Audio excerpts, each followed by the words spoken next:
ಆ ದಿನಗಳಲ್ಲಿ ನಾವು ಅನು ಏನಾದ್ರೂ ಈ ಕ್ವಶನ್ ಕೇಳಿದ್ರೆ ಅನು ರೋಟಿ ಕಪಡ ಮಕ್ಕ ನೀವು ಯಾವ್ದು ಚೂಸ್ ಮಾಡ್ತೀರಾ why you work for that ಅಂತ for what you work for that ಅಂದರೆ definitely you are give roti or kapda ಅದು ಮೂರು ಕೂಡ ನಿಮಗೆ ಬೇಸಿಕ್ ನೀಡ್ಸ್ ಇತ್ತು. ಹೌದು.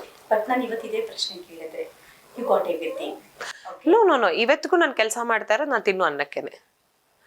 ನನಗೆ ಕಷ್ಟ ಇದೆ ಅಂತ ಹೇಳ್ತಲ್ಲ, ನನಗೆ ಅವತ್ತು 3 ಹೊತ್ತಿಗೆ ತಿನ್ನಕ್ಕಿರ್ಲಿಲ್ಲ, ಇವತ್ತು 3 ಹೊತ್ತಿಗೆ ಇದೆ, ಅದನ್ನ ನಾನು ಉಳಿಸ್ಕೋಬೇಕು. ಅದನ್ನ ನನ್ಗೆ ಅದ್ರ ಬಗ್ಗೆ ಇದಿಲ್ಲ. ನನಗೆ ನೀವು ಅವಾಗ್ಲೇ ಕೇಳ್ತಾ ಇದ್ರಿ ನೀವು ಅಡಿಗೆನೂ ನೀವೇ ಮಾಡ್ಕೋತೀರ, ನಾನು ಅನ್ನದ ಬೆಲೆ ನನಗೆ ಗೊತ್ತು, ನಾನು ಆ ಅನ್ನಕ್ಕೆ ಎಷ್ಟು ಕಷ್ಟಪಟ್ಟಿದ್ದೀನಿ ಅಂತನೂ ಗೊತ್ತು.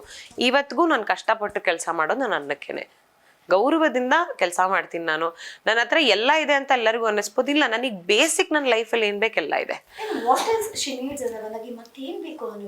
ನಂಗೆ ಏನ್ ಮಾಡ ಕೆಲಸ ಮಾಡ್ಬೇಕು.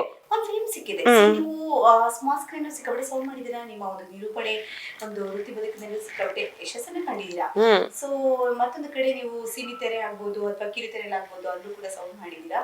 ಹಾಗಾಗಿ ಎಲ್ಲೋ ಒಂದು ಕಡೆ ಎಲ್ಲಾರ್ಗು ನಮ್ಮ ಮನೆ ಹೆಣ್ಮಗ್ಳು ಅನ್ನೋ ಒಂದು ಫೀಲ್ ಅನ್ನ ತಂದುಕೊಟ್ಟಿದ್ಯಾ. ಸೊ ಹಾಗಾಗಿ ಅನ್ಸುತ್ತೆ ಅನು ಇಸ್ ನೌ ಸೆಟಲ್ಡ್ ಅನ್ನೋದು ಜನಗಳ feel. But still you are saying ನನ್ಗೆ ಇವತ್ತು ಕೂಡ ನಂಗೆ ಅನ್ನ ಬೇಕು, ನಾನು ಅದಕ್ಕೂ ಆ ಫುಡ್ಗೋಸ್ಕರ ನಾನು ಐ ವರ್ಕ್ ಫಾರ್ ದಟ್ ಅಂತ. ಆಬ್ವಿಯಸ್ಲಿ ಮೇಡಮ್, ಇವಾಗ ನಮ್ಮ ಹತ್ರ 10 ಲಕ್ಷ ಇದ್ರು ನಾವ್ ಏನಕ್ಕೆ 10 ಲಕ್ಷ ಇಟ್ಕೊಂಡಿದೀವಿ ಸೇವಿಂಗ್ಸ್ ನ? 3 ಹೊತ್ತು ಮಾಡೋ ಊಟಕ್ಕಷ್ಟೇ. ಅದ್ ಬಿಟ್ರೆ ಬೇರೆ ಏನಿಲ್ಲ ನಮ್ ಬದುಕಲಿ. ನನ್ಗೇನೋ ಬೇರೆ ಅದ್ ಇನ್ನೊಂದೇನೋ ತಗೋಬೇಕು, ಅದೇನೋ ಮಾಡ್ಬೇಕಿಲ್ಲ. ನನ್ಗೆ ಇರೋದೇ ಕೆಲವು ಬೇಸಿಕ್ ಇಷ್ಟಗಳು. ನಂಗೆ ಇಡೀ ಪ್ರಪಂಚನ ನೋಡ್ಬೇಕು, ಇರೋದ್ ಒಂದ್ ಬದುಕು, ಪ್ರಪಂಚನ ಸುತ್ತಿ ನೋಡ್ಬೇಕು. ಅದು ಒಂದ್ ಸಣ್ಣ ಆಸೆ, ಅದನ್ನೇನೋ ಸಣ್ಣದಾಗಿ ಪೂರೈಸ್ಕೊಳ್ತಾ ಬರ್ತಾ ಇದೀನಿ. ಬಟ್ ಕೆಲವೊಮ್ಮೆ ಈ ತರದ ಒಂದ್ ಪೊಸಿಷನ್ಗೆ ಬಂದ್ ರೀಚ್ ಆಗಿನೂ ಕೆಲವೊಮ್ಮೆ ಅಕೌಂಟ್ 0 ಆಗಿರೋದಿದೆ, ದುಡ್ಡು ಲಾಸ್ಟ್ ಇಯರ್ ಆಗಿರೋದಿದೆ. ಆಬ್ವಿಯಸ್ಲಿ ಅಂದ್ರೆ ಎಲ್ಲಾನು ನಾವ್ ತೋರ್ಸಲ್ಲ ಅಲ್ವಾ, ಸಣ್ಣ ಮಟ್ಟದಲ್ಲಿ ಏನೋ ಒಂದು ತೋರ್ಸ್ಕೊಂಡು ಹೋಗ್ತಾ ಇರ್ತೀನಿ. ಕಷ್ಟ ಪಡ್ತಾ ಇರೋದು ಊಟಕ್ಕೆ ಅಂತ ನಾನು ಹೇಳಲ್ಲ. ದೇವ್ರ ದಯ ನನಗೆ ಕೆಲಸದಿಂದ ನಾನು 3 ಹೊತ್ತು ನೆಮ್ಮದಿಯಾಗಿ ಯೋಚನೆ ಮಾಡದೆ ಊಟ ಮಾಡ್ತೀನಿ ನಾನು.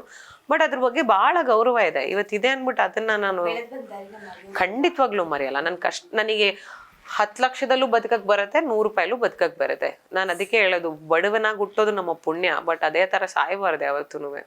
ಮಾಡ್ಕೊಳ್ಳಿ ಅಂದ್ರೆ ನಿಮ್ಮ ಕುಟುಂಬಕ್ಕೆ, ನನಗೆ ಎಲ್ಲದಕ್ಕೂ ಏನ್ ಬೇಕು ಅದನ್ನ ಒಂದೊಂದ್ ಕಡೆಯಿಂದ ಸರಿ ಮಾಡ್ಕೊಂತ ಬರ್ತಾ ಇದೀನಿ. ಬಿಟ್ರೆ ಸೆಟಲ್ ಆಗೋದೇ ಇಲ್ಲ ಯಾರು ಸಾಯೋವರೆಗೂ. ಸೆಟಲ್ ಆಗ್ಬಿಟ್ರೆ ಕೆಲ್ಸನೇ ಸ್ಟಾಪ್ ಮಾಡ್ಬಿಡ್ತೀನಲ್ಲ ನಾನು. ಆಮೇಲೆ ಫೇಮ್ ಅಂದ್ರೆ ಎಷ್ಟು ವರ್ಷ ಇರತ್ತೆ ನಂಗೆ ಫೇಮು? ನಾನು 1 ತಿಂಗಳು ಟಿವಿಯಲ್ಲಿ ಕಾಣಿಸಿಲ್ಲ ಅಂದ್ರೆ ನನ್ನ ಮರೀತಾರೆ ಜನ. ಸೊ ನಾನು ಅದ್ರಲ್ಲಿ ನಂಬಿಲ್ಲ ಇವತ್ತವರೆಗೂ. ನಂಗೆ ಏನಂದ್ರೆ ನಂಗೆ ಕೆಲಸ ಕೊಡ್ತಾ, ನಂಗೆ ಕೆಲಸ ಮಾಡ್ಬೇಕು, ಕಣ್ಣು ಗೊತ್ಕೊಂಡು ಕೆಲಸ ಮಾಡ್ತೀನಿ ಮೇಡಮ್, ನನ್ಗೆ ಕೊಡೋ ಕೆಲಸನ.